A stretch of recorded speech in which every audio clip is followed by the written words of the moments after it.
Hey guys, we got another video today. I do have two people I want to introduce you to. I'm wearing my shirt, if you can see. My students are amazing. It might be backwards, but that's just the way it is. So I have Molly, the math meeting llama. Here she is. And I also have my daughter, Hannah. Say hi. Sup, peeps. And we're going to go ahead and get started on our Unit 9, which is statistics. So we are going to talk about 9A today, and that is I can analyze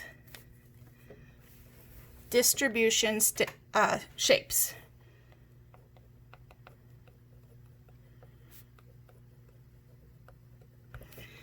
This is going to be, I think it's actually book 1, but it will just show up as section 7.1 on your big ideas.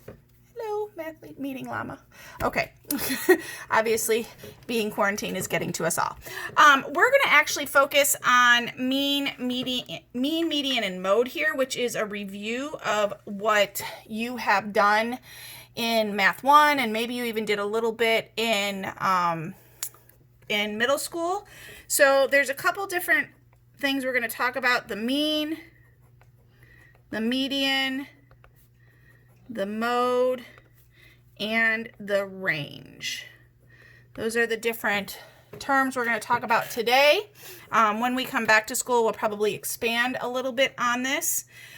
So the mean is the average.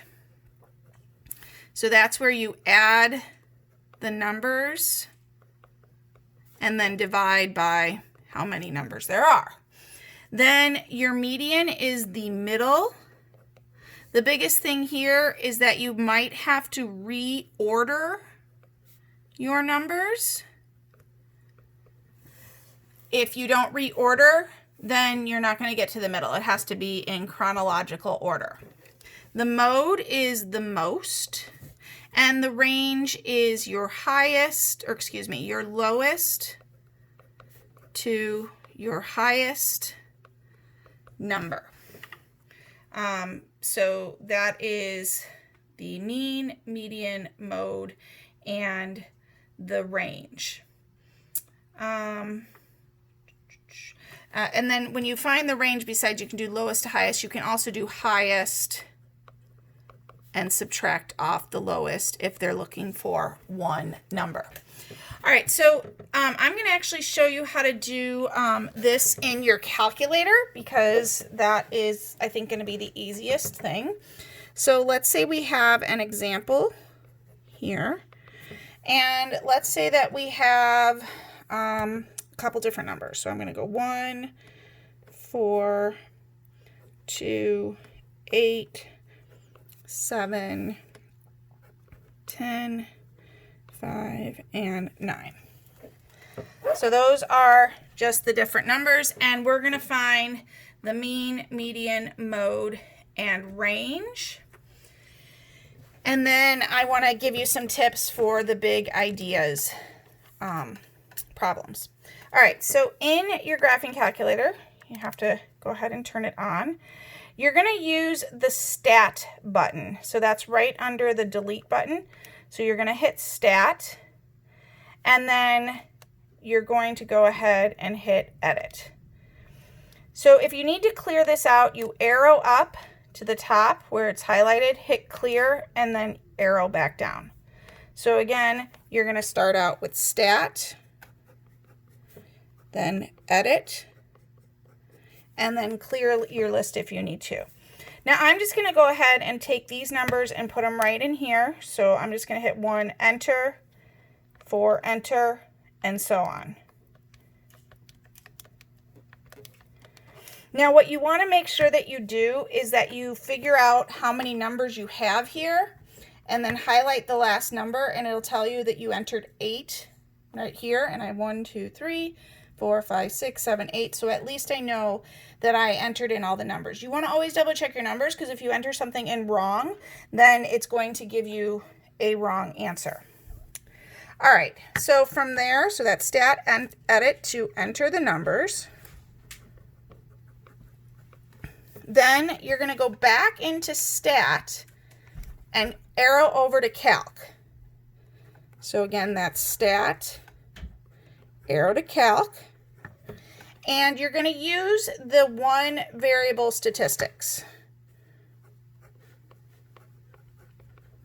or one variable stats.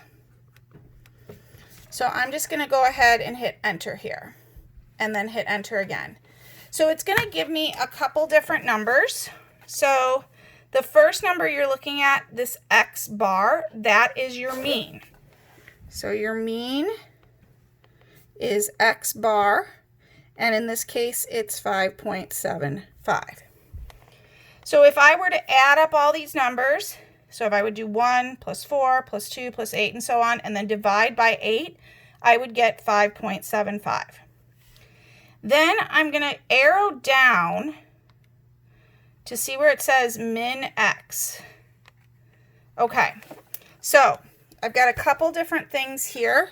So my mean, I was already given. My median is 6, it says right there. And then my range is going to be my highest number 10 minus my lowest number 1 to be 9. All right, the only thing I don't have here is the mode. That's the only thing my calculator is not going to give me. So I'm going to look to see if any of these numbers are repeated, which they're not. So in this case, my mode is none. We're going to do that one more time. So let's say that I have these numbers: 3, 7, 2, 1, 5, 2, and 8. Okay. So I'm going to clear everything out. And again, I'm looking for the mean, the median, the range, and the mode. So I'm going to go into stat and edit. And again, I have the numbers from before, so I have to clear that out. So I arrow up, hit clear, arrow down, and then I'm just going to enter in my numbers. So I just hit 3, enter, 7, enter, and so on.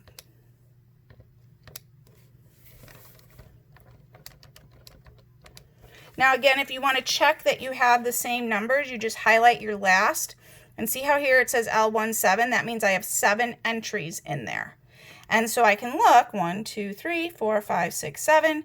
There's 7 numbers. I can double check them, that I put them all correctly. Now once you have them entered in, you're going to hit stat again, arrow over to calc, and it's already highlighted on one variable statistic. Hit enter. The first thing that shows up is my mean. That's that X bar. So my X bar is 4. To get to the other numbers, I have to scroll down. So my median, MED, is 3.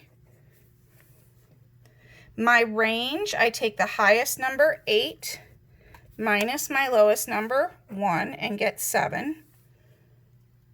And then the mode, in this case, I repeat, the number that shows up the most is 2. So my mode is 2. All right, what I want to do now is talk about some of the big ideas numbers, because there are some answers there that I don't want to really kind of go through, but you have to know. So on your big ideas, this is section 7.1, looking at number 6. You're going to do A, but in part B, it says determine which measure of center best represents the data. The answer there is going to be mean. We'll talk about that when we get back into school.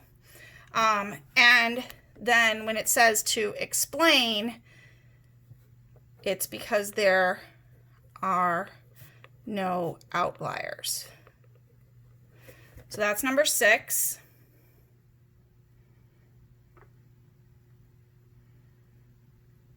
In number 7, again, you'll do not part A. Part B, again, the answer is the mean. And because there are no outliers,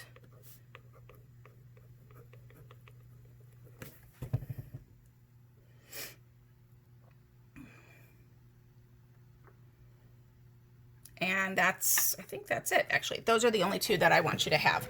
So for part 6, part B, and 7, part B, these are the answers, so you can just fill those in, but I want you to go ahead and do part A for both of those, and then the rest of the questions.